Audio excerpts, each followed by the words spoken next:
It's Lena again. I know you've spoken to this before, but could you speak about the distinction between awakening and liberation? All right. First of all, realization is just getting it that you are. It's becoming conscious that you're conscious. Now, in becoming conscious that you're conscious, awareness is always present, even in this process of being conscious that you're conscious, but often we're not aware that we're conscious that we're conscious. We don't recognize where consciousness comes from. Now let's just stop and consider this a minute. Of all the people in the world, and God, what are there, 7 billion or so? 10 billion. 6.7. Who knows? We have different numbers as to how many people are there in the world. Nobody knows. I guess no one really knows. So 10 billion, 20 billion, or 6.7? That's a lot of people. But of all of the people there are in the world, how few there are who are conscious that they're conscious. They don't even know that they're conscious.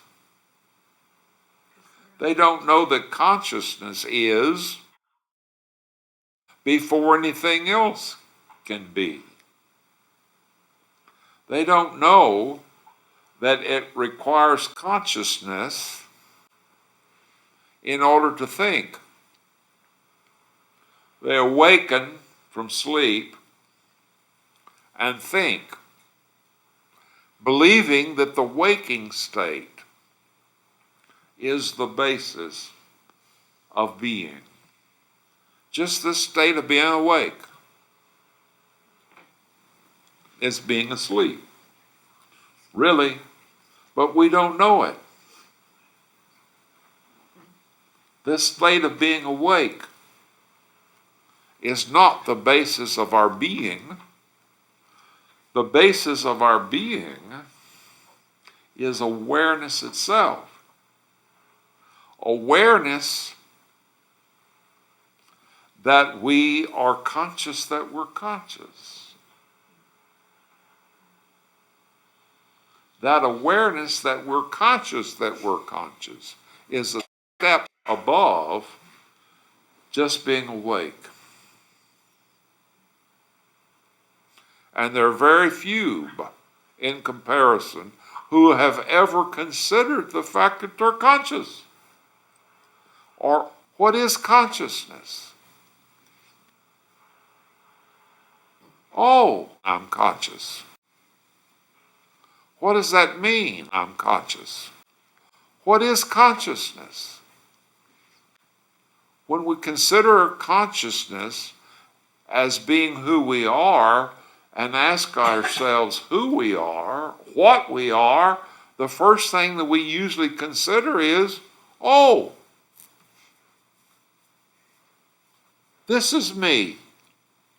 This form is me. This body is me. But if the body was who we really are, even a corpse would say, don't bury me. Huh? So the body is not who we are. You say, oh, the life within the body.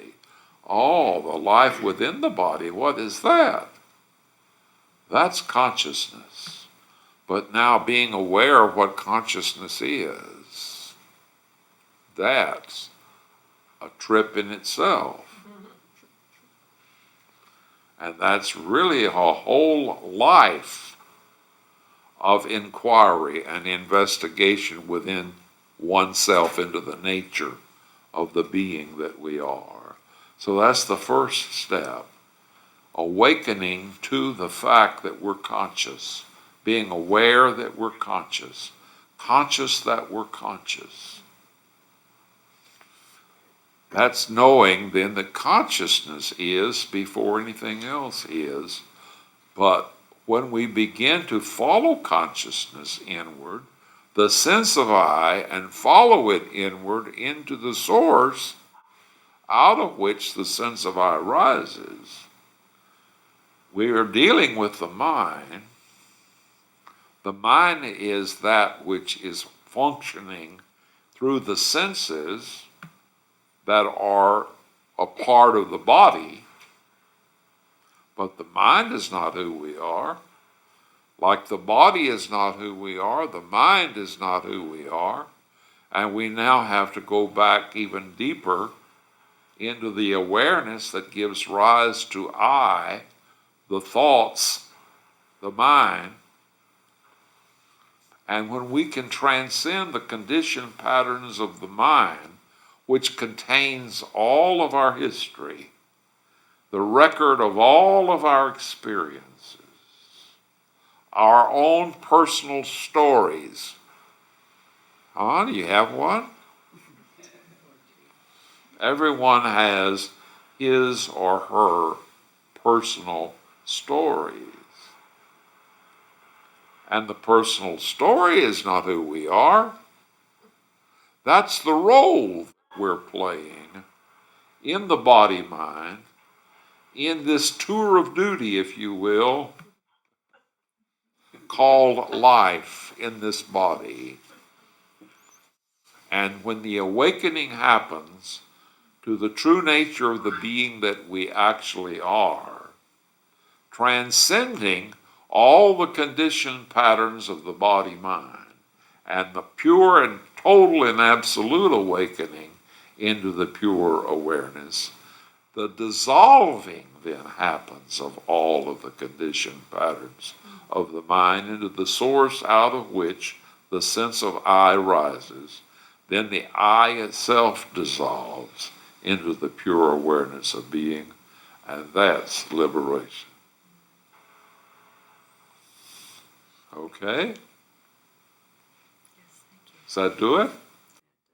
All right. Thank you for the question.